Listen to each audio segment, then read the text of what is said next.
Salut à tous les amis, c'est l'envers du manga, j'espère que vous allez bien pour cette nouvelle vidéo. Et puis c'est la première de 2021, donc ça me permet de vous souhaiter une bonne année au niveau santé, travail. Ce sera une vidéo, voilà, une vidéo achat du mois de décembre qui me permettra de vous montrer tout ce que j'ai pu acheter, tout ce que j'ai pu lire. Voilà, je vous montrerai tout ça en manga et ce sera aussi l'occasion de faire le bilan de cette année 2020. Deux mangas que j'ai choisis, j'ai eu un peu de mal. Donc le manga que j'ai le plus, voilà, la série que j'ai le plus aimé lire, et le gros scandale pour moi, ce sera en fin de vidéo. Mais tout d'abord, les achats manga du mois de décembre, c'est parti.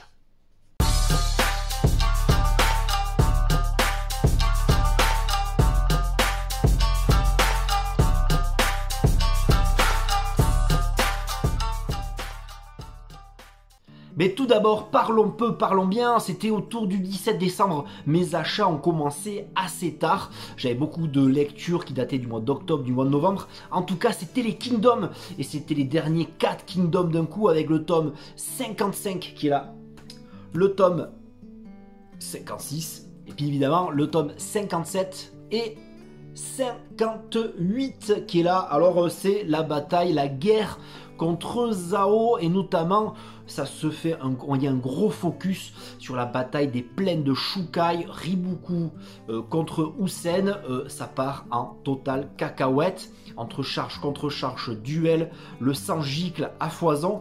4 tomes de folie qui commencent comme d'habitude un peu avec un petit rythme, et puis ça monte en puissance. Je pense que c'est pas fait exprès par l'éditeur de monter en puissance comme ça, mais en tout cas la fin est une apothéose, voilà, entre un duel, bon là vous avez vu sur la jaquette, qui restera dans les annales. C'est très bien écrit, c'est une description, voilà, au niveau du dessin c'est ouf. Yasuhisa Hara fait du très bon boulot. On en reparle très vite dans une vidéo que j'ai tournée, donc je voudrais pas en dire plus et puis pas spoiler non plus. En tout cas, Kingdom, ça va rattraper l'édition originale, l'édition japonaise. Ça va sortir après en février en France 59 et 60, et après on sera au rythme japonais avec un manga tous les 2-3 mois. Voilà, l'abonnement touche à sa fin, et oui, donc le tome 58 c'est le dernier en date. J'étais la folie totale. Bathtub Brothers, voilà, Bathtub Brothers chez les éditions Akata. Là c'est what the fuck, c'est clairement dans la collection what the fuck. C'est basé sur un sujet sérieux et sur une peur que les Japonais ont, la submersion, voilà, de leur pays, la montée des eaux. Là, l'auteur de Ladyboy vs Yakuza, alors c'est Toshifumi Sakurai, l'utilise à bon escient pour en faire un manga what the fuck, avec requin géant, 2 frères, l'un puceau, l'autre un gros no life, et puis les gonzesses s'enchaînent, les demoiselles à la grosse poitrine, et puis c'est complètement what the fuck. Une série en 4 tomes. Voilà, il y a des mangas qui sont très bien faits pour divertir et pour passer un bon moment. Ben, ce manga le fait très bien. C'est Akata et c'est Bathtub Brothers. N'importe quoi. En cette fin d'année 2020, il y avait, voilà, on est déjà en 2021, mais la fin d'année était marquée par pas mal de mangas sortis avec Naoki Urasawa, enfin, le maître du manga, le roi du manga. Je continue tout doucement avec Happy, le tome 6 en édition de luxe, c'est chez Panini. Cette jeune femme Umino qui veut faire du tennis, mais qui est obligée pour sauver sa famille, pour subvenir aux besoins de sa famille et surtout sauver son frère. Donc il y a beaucoup de personnages secondaires excellemment voilà, mis en scène. J'adore, voilà, l'entraîneur un peu pervers, le prince du tennis un petit peu amoureux en secret, Shoko qui essaye de mettre des bâtons dans les roues à Umino. C'est génial, un génial conteur d'histoire, Naoki Urasawa. Si vous ne connaissez pas, foncez.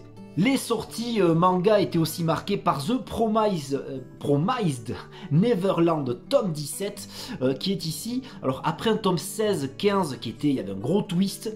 Là je vous avoue que j'ai pas trop accroché. Ce tome 17 un peu fouillis, un peu brouillon.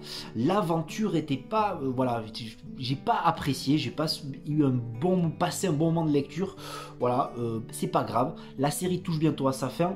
À part la fin où il y avait, voilà, je me rappelle un peu quelques bagarres qui étaient assez bien senties, très sympa. Mais sinon, dans l'ensemble, à oublier pour moi. J'ai l'impression que Panini Manga, depuis quelques mois, faisait le forcing. Je pense qu'ils ont un contrat avec l'éditeur japonais. En tout cas, ils étaient à fond. Voilà. Un tome de Demon Slayer par mois. Et puis le mois de décembre, c'était 2 tomes d'un coup. Le tome 13 et 14 que j'ai enchaîné. Alors c'est bien, voilà, c'est bien quand vous aimez la série comme moi, Demon Slayer, Kimetsu no Yaiba, j'adore, ouais, j'adore. Alors les combats titanesques, voilà, les personnages Tokito, voilà, Tokito en tête, j'adore ce perso. Et puis c'est le village des forgeurs de sabre qui est attaqué. Alors entre lune supérieure, pilier, combat, nos héros se sont démenés, ça s'enchaîne, les pouvoirs spéciaux. Les personnages sont très très bien fichus, ils sont un peu barjots. Et puis tome 13 et 14 d'un coup, c'était excellent. Là aussi un shonen nouvelle génération, très dur d'être voilà, d'être original en mode shonen. Là c'était le tome 6 de Jujutsu Kaisen. J'ai adoré, voilà, j'ai adoré encore une fois. Niveau esthétique, c'est bien nerveux. Niveau narration aussi. Je me suis dit encore un shonen qui a parlé de tournoi, mais c'est un tournoi qui part en couille, ça part en n'importe quoi. C'est de l'exorcisme, c'est des fantômes, c'est des pouvoirs, c'est des démons. C'est très stylé, c'est dans l'air du temps. Jujutsu Kaisen de JJ Akutami. Oui, c'est chez Kiyun et c'est très très bien fichu. Les personnages là aussi sont complètement barjots. Ils sortent du lot et c'est génial. Et donc lecture que je n'ai toujours pas terminée, mais je vous les montre quand même, puisque je le recevais fin décembre, c'est Fuzzbox. Voilà, Fuzzbox de Black Box Edition. Donc là, c'est un travail de Black Box Edition qui a visé à regrouper des histoires courtes produites par Kenichi Sonoda, l'auteur de Gunsmith's Cats. Donc il y a beaucoup d'explications, ça fait office d'artbook aussi. Je connais un peu le mangaka via cette œuvre emblématique qui date un peu en France, qui serait pas mal qu'elle soit rééditée. Et puis Fuzzbox, voilà, qui fait la part belle aux femmes aussi. J'ai lu 2-3 nouvelles, excellent. Ça parle de tout, voilà, de tout, science-fiction, tranche de vie et tout, c'est excellent. Beaucoup d'explications, c'est cool. Pour l'instant, je ne peux pas vous en dire plus, parce que j'ai pas lu non plus tout le truc, mais on en reparle très vite. Et j'ai reçu, alors là c'était le 31 décembre, donc évidemment j'ai pas pu le lire, j'ai pas eu le temps, c'est Goketsuji Ichizoku. Vous n'allez pas comprendre, moi non plus. C'est l'adaptation d'un jeu vidéo The Power Instinct, et puis je vous avoue que quand je l'ai découvert, je me dis mais qu'est-ce que c'est que ça? Est-ce que j'ai acheté ça? C'est chez Black Box, et en fait pourquoi? Vous allez vite reconnaître, voilà, ici, ce monsieur, et oui, l'auteur s'appelle Hikaru Takashiro, et oui, c'était un ancien assistant de Tetsuo Hara, c'est l'auteur de Ken le Survivant, donc c'est pour ça que ça ressemble, voilà. Voilà, on voit un peu la patte graphique. Donc il y a le tome 1, série en 2 tomes, c'est des duels, c'est de la baston, c'est l'adaptation d'un jeu de combat en 2D, donc il va y avoir des pouvoirs spéciaux et tout ça, grosse musculature, et puis le tome 2 est là, et puis on voit bien à l'ancienne. Là, ça me fait penser un peu à Street of Rage avec cette fameuse ennemie avec le fouet, donc une jolie demoiselle qui est là. Voilà. Mais c'est terminé pour les achats et de suite, on enchaîne avec mon top et mon flop. On commence par la mauvaise nouvelle et le flop pour moi cette année. Alors je ne vais même pas vous présenter le manga, je ne l'ai même pas entre les mains parce que je m'en suis débarrassé le plus vite possible. C'était une catastrophe. Alors c'était Children de Omake Manga que je vous mets là de suite. Et oui, effets spéciaux oblige, je vous mets le manga ici. Je l'ai déjà vendu. Et oui, donc Children de Omake Manga, alors c'est un peu de ma faute parce que je suis pas très fan d'horreur, de thriller, de suspense, mais bon, je me dis pourquoi pas, j'entends un peu parler, série en 2 tomes, pourquoi pas, je fonce, tête baissée, sans regarder à l'intérieur. C'est vrai que j'ai regardé un peu le côté esthétique, ouf, ça me plaît pas trop, ça c'est pas dérangeant à la limite parce qu'il y a beaucoup de mangas que j'ai lus qui étaient pas très beaux pour moi, et puis après on les a réussi à révéler leur potentiel scénaristique. Là ce n'est pas le cas, c'est un jeune homme qui arrive dans un orphelinat, dans un institut très bizarre où les gamins sont censés trucider des gens, donc les gamins sont là. Et puis on leur amène des gens vivants, ils les tuent. Voilà, ils les tuent. Il y a une espèce de famille qui s'est créée, là, un peu le syndrome de Stockholm, avec une maman, une espèce de maman entre guillemets, qui chapeaute tout ça. Et lui est chargé de les surveiller, mais de prendre part à ces exécutions sommaires. Je me suis dit, c'est bizarre qu'il ne soit pas sous blister ce manga. Je le vois à l'espace culturel Leclerc, il n'est pas sous blister. Je le vois à la Fnac, il est dans le public averti. N'importe quel gamin peut le prendre et le feuilleter. Bon. Et puis c'est la morale surtout, c'est n'importe quoi. Comme quoi ces enfants seraient là parce qu'ils ont été maltraités par les adultes de leur famille, leurs parents, leurs grands-parents, et ils seraient mieux là à trucider des gens. C'est n'importe quoi. J'ai détesté ce manga. Niveau moralité, niveau dessin, niveau propos, niveau engagement, enfin narration, rythme, c'est le pire manga que j'ai lu peut-être que de toute ma vie. Voilà, c'est une catastrophe.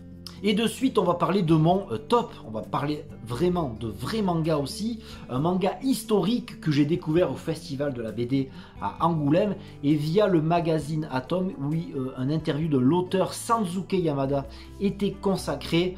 C'est de l'histoire, j'adore. C'est Sengo, voilà, Sengo aux éditions Casterman. 5 tomes actuellement bientôt. La série est terminée en 7 tomes au Japon et c'est excellent. C'est durant la guerre sino-japonaise. Ce sont deux frères d'armes. Alors ça s'appelle vraiment de la bromance aussi. Ces 2 frères d'armes qui vont se retrouver dans un Japon détruit, humilié, fracassé par la guerre, qui vont essayer de s'en sortir. Donc il y a notre monsieur ici un peu plus gradé, qui a des problèmes d'alcool, qui est issu d'une famille un peu plus bourgeoise, mais qui va avoir du mal à s'en sortir. Et puis il y a notre gros bourru ici, qui lui est plus dans le côté bourru, gros ours, fêtard, bagarreur. Des flashbacks bien sentis dans le tome 2, 3, 4, nous expliqueront comment ils en sont arrivés à s'unir, à devenir potes, et comment ils sont arrivés après la guerre.